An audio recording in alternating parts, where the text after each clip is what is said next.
Hello, in this video I will show you how to install Microsoft Edge browser on a Realme V60 Pro. So you have to start by opening your Google Play Store, then click on search bar and type in Edge. Now click search and click install.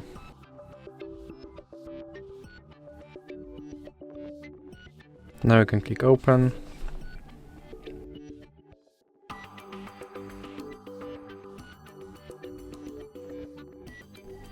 And here you can set this browser as a default browser, or you can click not now. And now you have to confirm your data and privacy settings. And as you can see, my Microsoft Edge browser is now installed and is ready to use. So that's it for this video.